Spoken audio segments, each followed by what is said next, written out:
જય શ્રી કૃષ્ણ સત્સંગ રસિકો, શ્રીમદ ભગવદ્ ગીતા સત્સંગ સિરીઝમાં આપ સૌનું હાર્દિક સ્વાગત છે.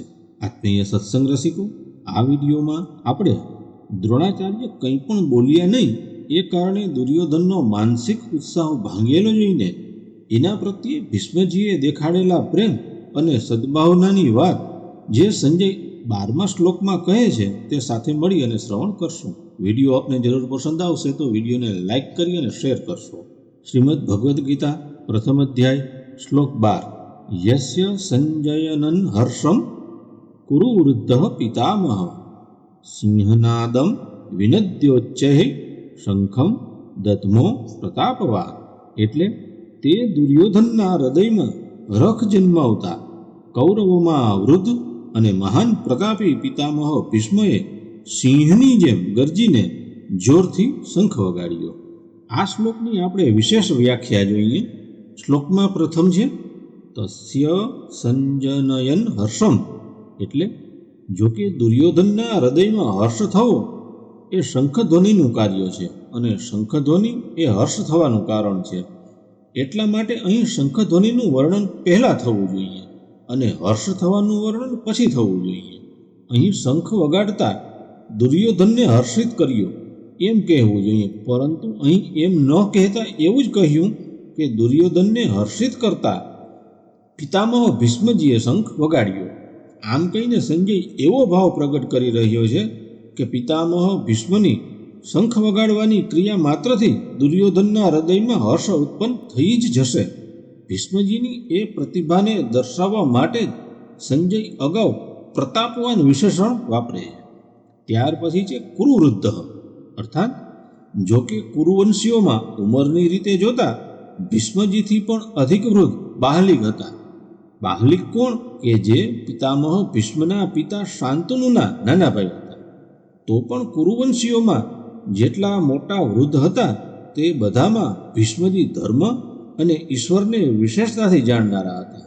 આથી જ્ઞાનવૃદ્ધ હોવાને કારણે સંજય ભીષ્મજી માટે કુરુવૃદ્ધ વિશેષણ વાપરે છે.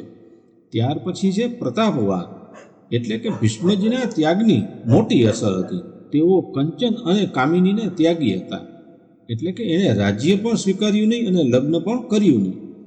ભીષ્મજી અસ્ત્ર શસ્ત્ર ચલાવવામાં ઘણા નિપુણ હતા અને શાસ્ત્રના પણ મોટા જાણકાર હતા.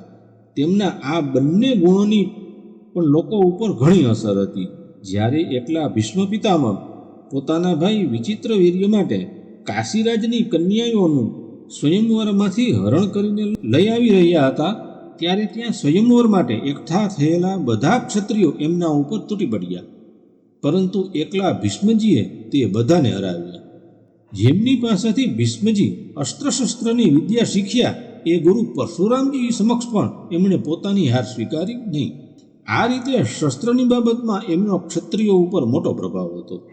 જ્યારે ભીષ્મ બાણશૈયા પર સૂતા હતા ત્યારે ભગવાન શ્રી કૃષ્ણે ધર્મરાજાને કહ્યું કે આપને ધર્મના વિષયમાં કોઈ શંકા હોય તો ભીષ્મજીને પૂછી લો, કારણ કે શાસ્ત્ર જ્ઞાનનો સૂર્ય અસ્ત પામી રહ્યો છે.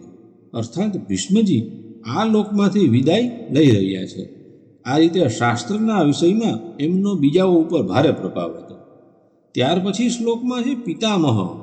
આ પદનો એવો આશય જણાય છે કે દુર્યોધને ચાલાકીથી કહેલી વાતોનો દ્રોણાચાર્યએ કોઈ ઉત્તર આપ્યો નહીં. તેઓ એવું સમજ્યા કે દુર્યોધન ચાલાકીથી મને છેતરવા માંગે છે, તેથી તેઓ ચૂપ જ રહ્યા. પરંતુ પિતામહ દાદા હોવાને સંબંધે ભીષ્મજીએ દુર્યોધનની ચાલાકીમાં એનું બાળપણ દેખાયું. આથી પિતામહ ભીષ્મ દ્રોણાચાર્યની જેમ ચૂપ ન રહેતા વાત્સલ્ય ભાવને કારણે દુર્યોધનને હર્ષ ઉપજાવતા શંખ વગાડે છે.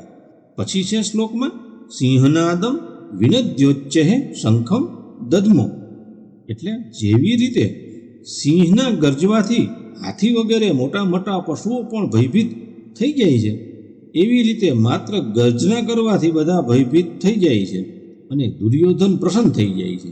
એવા ભાવથી ભીષ્મજીએ સિંહની માફક ગર્જના કરી અને જોરથી શંખ વગાડ્યો. આખા શ્લોકનો પરિશિષ્ટ ભાવ જોઈએ તો દુર્યોધનની સાથે દ્રોણાચાર્યનો વિદ્યાનો સંબંધ હતો અને ભીષ્મ સાથે જન્મનો, એટલે કૌટુંબિક સંબંધ હતો. જ્યાં વિદ્યાનો સંબંધ હોય છે ત્યાં પક્ષપાત નથી હોતો, પરંતુ જ્યાં કૌટુંબિક સંબંધ હોય છે ત્યાં સ્નેહવશ પક્ષપાત થઈ જાય છે. તેથી દુર્યોધન દ્વારા ચાલાકીપૂર્વક કહેલા વચનો સાંભળીને દ્રોણાચાર્ય ચૂપ રહ્યા, જેથી દુર્યોધનનો માનસિક ઉત્સાહ ભાંગી પડ્યો. પરંતુ દુર્યોધનને ઉદાસ જોઈને કૌટુંબિક સ્નેહને કારણે ભીષ્મજી શંખ વગાડે છે. આત્મીય સત્સંગ રસિકો, આ રીતે આપણે શ્રીમદ ભગવદ્ ગીતાના પ્રથમ અધ્યાયનો શ્લોક 12મો, તેમનો અર્થ અને તેમની વિશેષ વ્યાખ્યા સાથે મળી અને શ્રવણ કરી.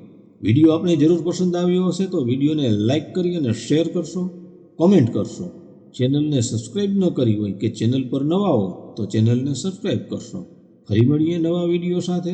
ત્યાં સુધી સૌને જય શ્રી કૃષ્ણ.